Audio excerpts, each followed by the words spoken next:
Well, hello everybody. We're here. We're talking about something, and I cannot take credit for this name.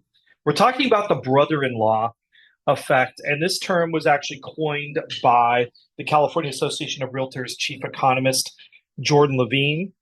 He references it frequently, and I think that's what we're going to talk about today because the numbers are kind of telling a little bit of an interesting story, and I think we're going to try to figure out not only where are we, but where are we going? So let's go ahead and get started.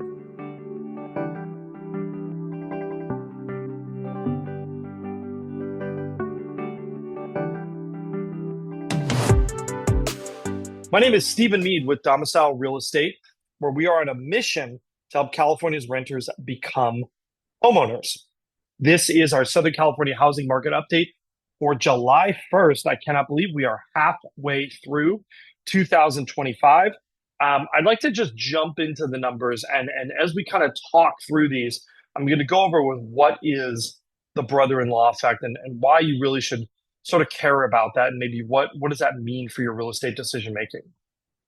So first off, we're talking about active listings. And I think what's important to note here, and remember, this is a composite of listings under $1 million and between $1 and $2 million in LA and Orange counties. And if you look at these numbers, right, both under $1 million and over $1 million, we have pretty significant increases in the number of units. I think it's fascinating that under $1 million number has grown quite a bit, right? I think a big part of that is actually condo inventory, which is rather rapidly outpacing single family home inventory. So maybe bear that in mind a little bit, right? If you're looking for a single family home under $1 million, you might be seeing a little bit of a different experience on the inventory front than this would indicate. Moving on, if we go to our last 14 days of new listings, what do we see? We actually see kind of, listings seem to follow this kind of gyrating path. By the way, we're in the week of a holiday week. That's typically not a week that a lot of people list their homes. So we've kind of got a little bit of a downswing here, though I think if you look, these numbers are still elevated or about the same as where we're at last year. So one of the things we're seeing is, yes, there's a slight increase in the number of home sellers on the market. I know I've talked about it in the past, right? Talked about, are all these sellers truly motivated? What does that really mean?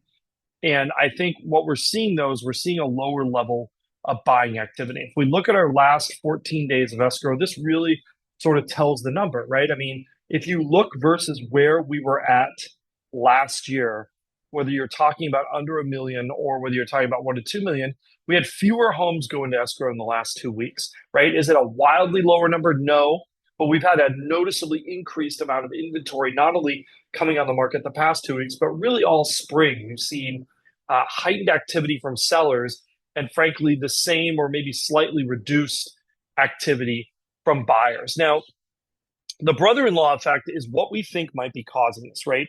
And I think there's a lot of uncertainty out there in the world. And I think what happens is, home purchase is not something that people do frequently. Whether you're a first-time home buyer, right? You've never done it before. Or if you are a move-up buyer. In California, on average, you are doing that every 7 to 15 years. So not something you do regularly. And as such, I think a lot of people turn to family members, right? Or people that are immediately around them, people that they see at holidays.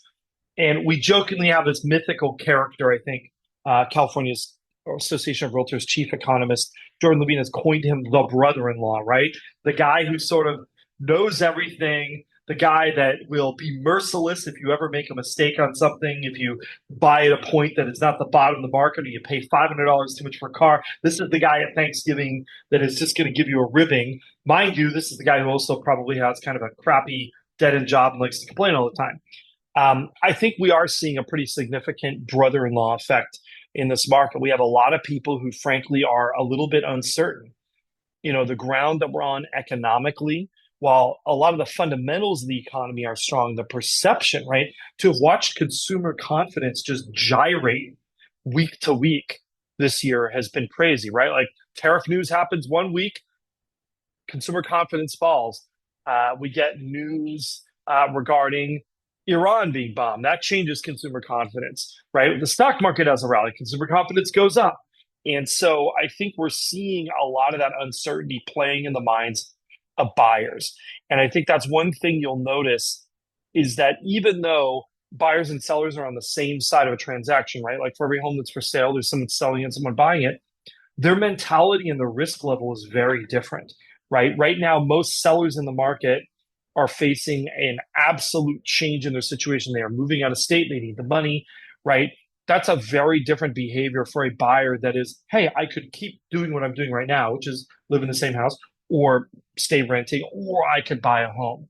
And I think there's a lot more inertia to buyers making a decision at the moment versus sellers. If we look at our absorption rate, we're lower than we were at last year in both price groups, but not by a huge wild margin, right? And I think that's something interesting to note is that I think what we're seeing on this inventory is this is the cumulative result of small underperformance by buyers. So we've seen that there have just been fewer buyers, not by a huge amount, but over time.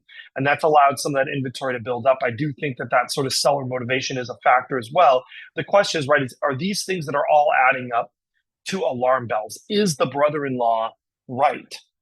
If we look at our closed data here, we see that I think it's fascinating to kind of watch and look at this, right? We see some modest gains at the median. We see pretty flat at the 25th percentile. I think a lot of that's driven by the condo market.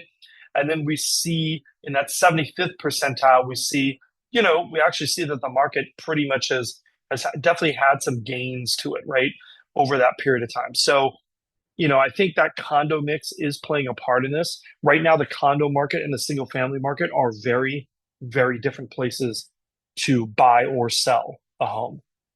Now, if we look at our still active after 14 days on the market, that is again higher than we were at last year, but not wildly so. Sorry about that. That is, it's higher, but it's not like some stupid number. If we look at our list to close ratio, that is sitting right around that 100% mark. What does that mean? It means that for once, buyers and sellers, of the homes that are selling, they generally are at the same place, right? We're seeing that they're generally hitting that same spot in the market. Sellers are selling for what they think it's worth, and buyers happen to agree on that price point. If we look at our days on market for new contracts, this is one that threw me for a loop a little bit. This really is the first time that we've seen kind of since winter or since the fall of last year climbing to that 40-day mark. Now, remember, this is an average days on market for all listings. This is just the homes that are finding buyers. That is indicating that maybe there is something slowing on demand. Again, I think there is that brother-in-law effect. I think people are much more tentative.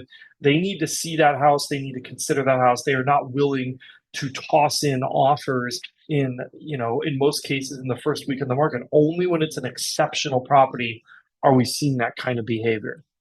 If we look at our affordability graph, this one I thought was pretty interesting too. We see that the rent numbers actually took a little bit of a fall there. And, for everyone that's claiming, that we are in this housing crisis via rent, I want you to look over the last year, this line of rent versus the CPI index line. And while the rent line is above it, you'll see that it's not really outpacing like we might have thought. The payment index is definitely higher. It is crossing that threshold of two bars there. That is getting a little farther apart than I'd like. I think this rent number might be a little bit of a blip, and we're going to see that pop back up next week. It's still higher than the point that it was at early this spring. Remember, we saw those rents take a huge jump early in the spring. It was kind of aftermath of the fire. Now they've kind of settled back into their normal groove and routine. Finally, we've got our prevailing mortgage rates here. A little bit of relief in the market, but not much. I know there's some agents that are quoting to see 6% by the end of this year. I don't think it's going to happen unless there's some drastic change. The Fed has indicated that they are just not in the mood, and a lot of the things that are coming down, I think, will be cause inflation. Remember, the Federal Reserve is here to do two things.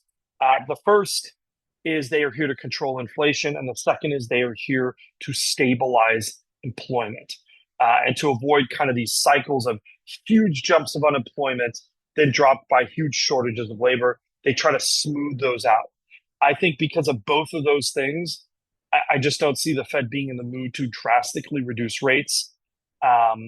I think by sometime next year, we might be in the low to mid sixes, maybe 6%.